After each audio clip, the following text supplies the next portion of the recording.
Hi, welcome back to Applied Calculus. Today we're going to learn about continuity. You probably have an informal definition of continuity that you've learned in the past, and that is that a function is continuous if you can trace it without picking up your pencil. Today we're going to learn a more formal definition. As some examples of discontinuities you've seen in the past, you may have seen vertical asymptotes, you may have seen holes in the graph, or you may have seen a jump where you can trace the graph and then jump to trace more. And so while there may be certain intervals where those graphs are still continuous, we're not able to say those graphs are continuous all the way from negative infinity to infinity. So let's look at what the formal definition of continuity will be. So a function f is continuous at a point x equals c if these three things are true. So first of all, we need the function value f of c to be defined.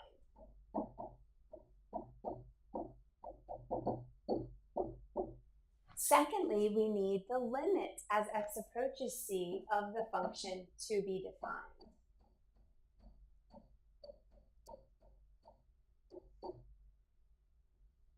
So we could say that it's defined or that that limit exists. And lastly, we're going to use those two previous, and we need the limit as x approaches c of the function to equal the function value. So one thing to keep in mind from our last lessons on limits is that this second step is actually a hidden three-part question, right? To answer whether a limit exists or not, we actually need to check the limit from the left and the limit from the right.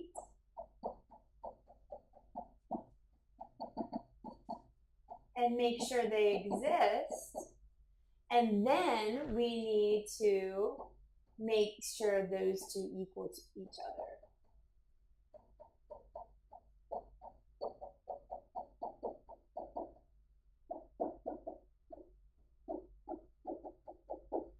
So when you're going through this three-step process to determine continuity, remember that when you get to the limit, you actually do need to check from the left, from the right, and do they equal?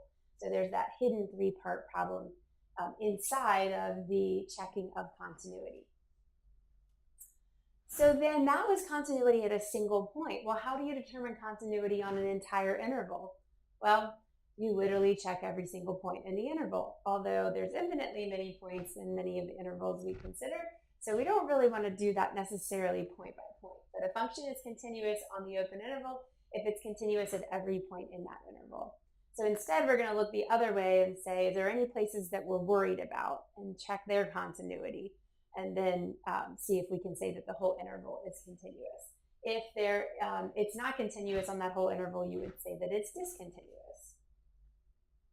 So let's look at how we apply that formal definition of continuity when we're actually looking at a graph. So it says, use the definition of continuity to discuss the continuity of the function graphed here. And so you can see we've got some holes and some jumps and some interesting things happening here. So first we're looking at x equals -3. And for all of these, all we're going to do is go straight down that list that we wrote for the definition of continuity. And if we get one that fails, we stop right there. We don't even need to go further. And we say that it's not continuous. If we're able to go all the way through all three of the checklist items, then we say that it is continuous at that point. So first we're looking when x is -3. That's this spot right here. And so when x is -3, we want to see what's happening. And what we have is a hole there. So when we go to do the very first checklist item, what is f of -3, the function value? Remember, that's if you put your pencil right down on it. That's like pre-calculus, before we ever knew about limits. And we see that there's a hole and there is no other filled in circle. So that actually is undefined. And that is why this function is not continuous at x equals -3. Or you could say it's discontinuous at x equals -3. So I don't need to check through the other two items if it's already failed, okay? So now let's look at x equals -1. So here is an x value of -1. And you can see again, we've got some interesting things happening there. So the first thing that we'll check is the function value. What is f of -1? Well, remember, if we have the choice between an open circle and a filled in circle, we go with the filled in circle. And that filled in circle has a y value of +1. So we were able to find a value and we keep going. Now we need to check the limit as x approaches -1 of this function. But remember, that's a hidden 3-part question. And so in order to do that, we need to check the limit from the left. So as I trace my graph and get closer and closer to an x value of -1, I see that my y is approaching +1. Then we need to check the limit from the right. And as I trace my graph, if you want to start all the way over here, you can, but you got to keep going until you actually get close to an x of -1. You can see that your y is getting closer and closer to a value of 2. Now that's a problem because these two were not equal to each other, the 1 and the 2. And so it turns out that this limit does not exist. And we don't need to go to the third step because it has already failed to be continuous at this point. So f is not continuous, and the reason why was when step 2 failed. So when you are doing a written test for me, I will ask you if something's continuous or not and to give me the reason using the formal definition of continuity. Well, in the first one, you would say, no, it's not continuous at x equals -3 because f of -3 is undefined. In part B, you would say, no, the function is not continuous at x equals -1 because the limit did not exist. Okay, so let's keep going. Let's look at the limit at x equals 0 on this graph. Well, if you zoom in on that part of the graph, it's actually a normal part of a graph. It's just like a regular line. There's no holes, there's no jumps or anything like that. And so I wonder if that's going to change our answer at all, right? So first we check the function value, f of 0. If I put my pen right down on it, it looks like I'm at a y value of 3. Then I check the limit value. And whether, remember I'm going to be close to, but not at, the value, whether I start from the left and trace or whether I start from the right and trace, I did check the limit from the left, the limit from the right, and did they equal? And they're both heading towards that value of 3 as well. And so this is the first time we're getting to the third step.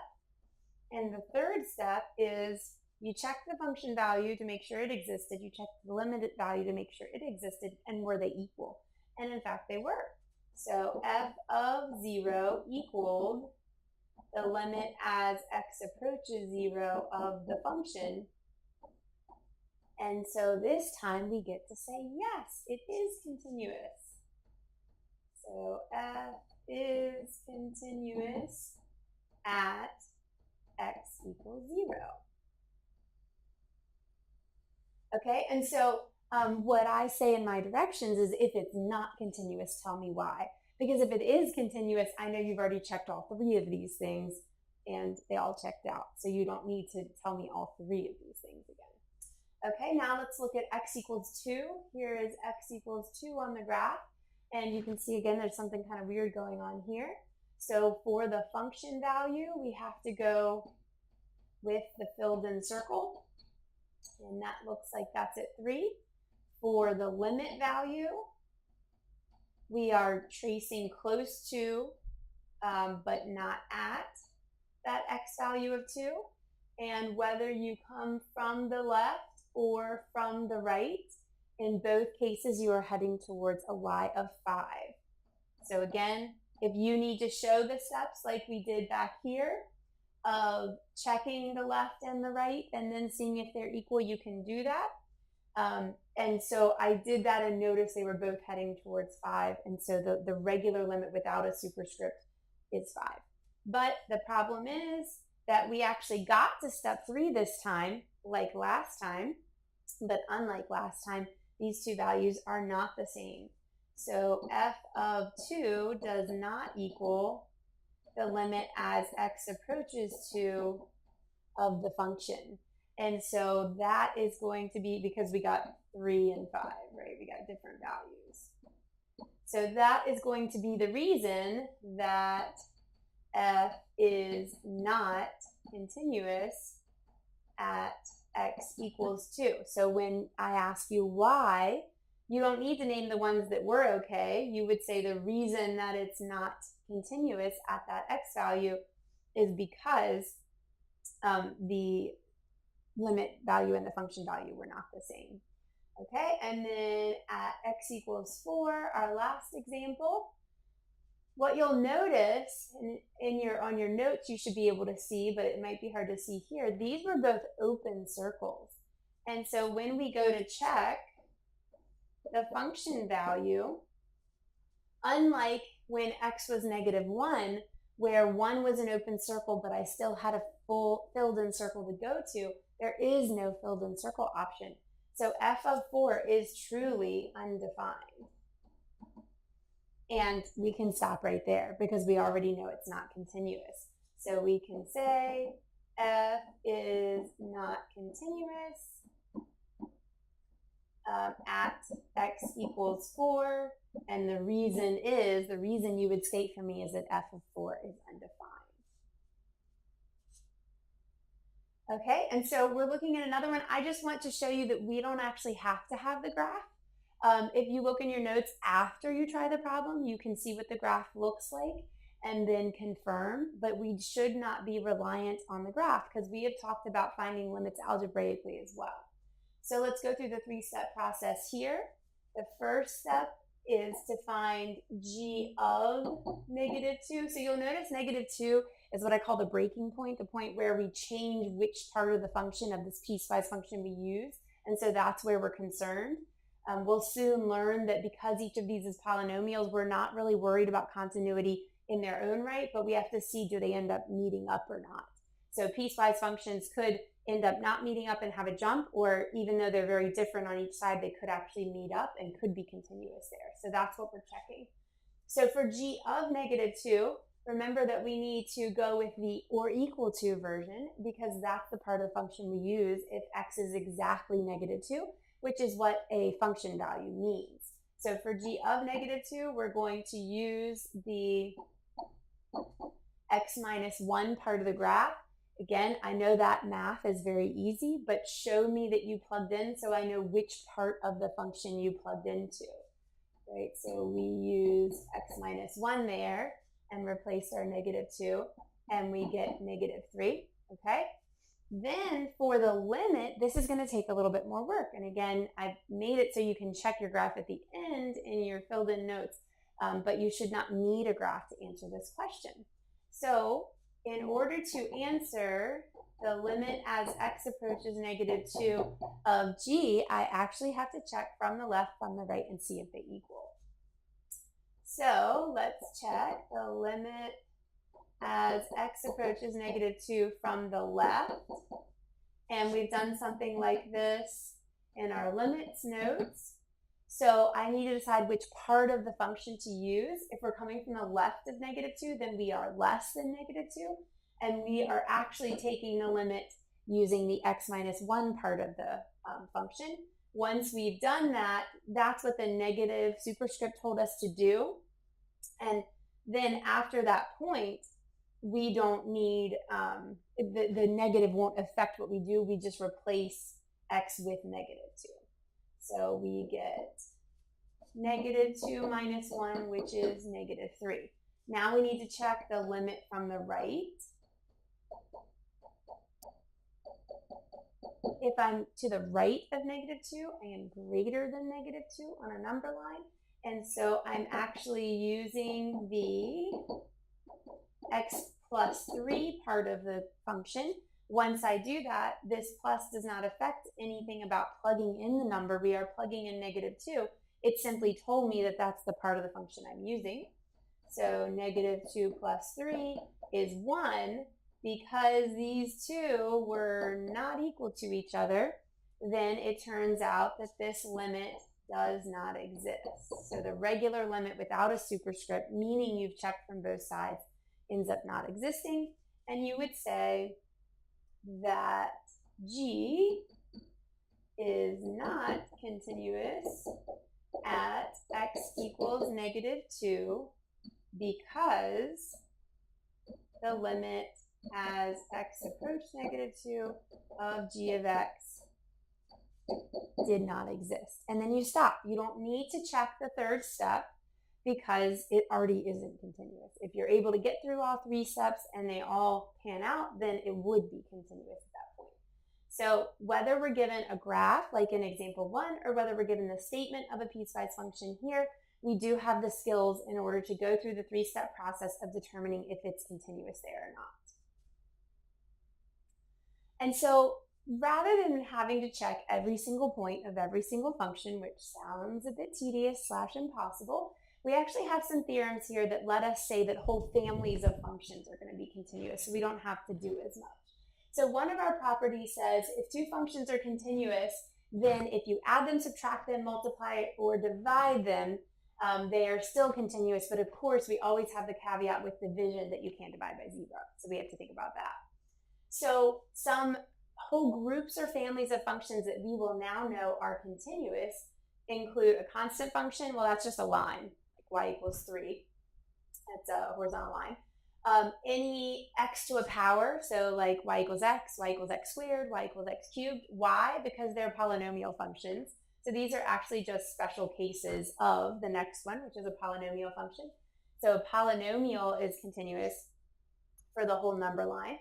A rational function, as long as you don't have division by 0. So we have to be careful there. It will be continuous on the intervals that it's defined in its domain. It will not be continuous where you have that division by 0. It's not even part of its domain. And then they said also root functions, which you could argue are another application of this, since you can express a root as a power. So now we'll have these whole families that we know about. So it says using the definition of continuity to determine where these are continuous. And so we're going to be able to cheat a little bit now because we say, okay, what kind of function is this? This function is a polynomial. And we had a theorem that said that polynomials are continuous on their entire domain, which happens to be all real numbers. Done. Okay? Now, the second function we have here is a rational function. And what that said is it's continuous everywhere except where we have division by 0. So the first thing we would do is identify it as a rational function and then investigate when is the denominator equal to 0, because we want to avoid that. And so we say x minus 3 equals 0 when x equals 3, okay? So that is the one spot where this thing is not continuous. So we need to leave that out. That causes division by 0. And so we want to leave that out. So this function g is continuous on everywhere except 3. So negative infinity up to really close to 3 from below 3 but not touching it, and right above 3 but not touching it up to infinity. So remember, this is the interval notation for saying every real number except one spot. And so even though you actually see 3 listed twice, it's because you're getting close to it from either side but never touching it. Okay, so we are able to use what we know about the family of function it is, or the kind of function it is, to not have to literally check every single point, but rather just look out for certain areas of concern, like with a rational function, division by 0. And then here we have, it is a rational function. It happens to have an absolute value in it, but that doesn't end up mattering. So this is also a rational function, and we want to see when is the denominator equal to 0. Well, with 0 in particular, the absolute value bars are not going to make a difference. And so if x were 2, then we would have that division by 0. That is bad. that's what we want to leave out. So this function h is continuous everywhere except 2. So again, instead of thinking of having to check every single point on the whole number line to see if it's continuous there by doing the 3-step process, instead we take the other side and say, where are we worried about? And we check there. And then everywhere else is fine because we know the kind of function we're dealing with. And so lastly, we have a root function, and the root functions are continuous everywhere in their domain, everywhere that we don't have something illegal. And here the illegal thing would be taking even root, right, a square root, a fourth root, a sixth root of a negative number. So what you're going to see is that it basically looks like the review problems where I asked you what domain was, because it says it's continuous on its domain. So you have to find its domain, and then everywhere in its domain, the function is continuous. And so the thing that we're worried about is roots of negative numbers. So we can't take an even root of a negative number. So what we need to do is find out which values are okay. So what is okay is as long as not if x is positive or not, it's if the quantity you are taking the square root of is positive or not. So I'm seeing if this is greater than or equal to 0. And then we just solve by adding 3 and dividing by 2. Okay, so the domain of this function is every number greater than or equal to 3 halves. And as long as we are in that interval, then our function is continuous. So f is continuous on this interval, which happens to also be its domain. So just be a little bit careful, because with the rational functions, the way that we kind of get at it is that we see what's not okay. So it's not okay for x to be 2, and we then leave that out. Here, we've posed it more as what is okay, and that is our domain directly, and then it's continuous there. So remember again that it's not about whether x is positive or not, it's about whether the entire quantity that you're taking the square root of is positive or not, and 0 is okay as well. So that is how you can check it if you don't have a graph. If you're just asked about a function, you know that if it's a polynomial, it's fine everywhere. If it's a rational function, it's fine everywhere except it's continuous everywhere except where there's division by 0. And if it's a root function and it's an even root that we're worried about, then it's continuous everywhere on its domain, and we find its domain by making sure that what we're taking the square root of is positive or 0. So in our next video, we will take a time to review how to do sign charts from pre-calculus. Thanks for joining me.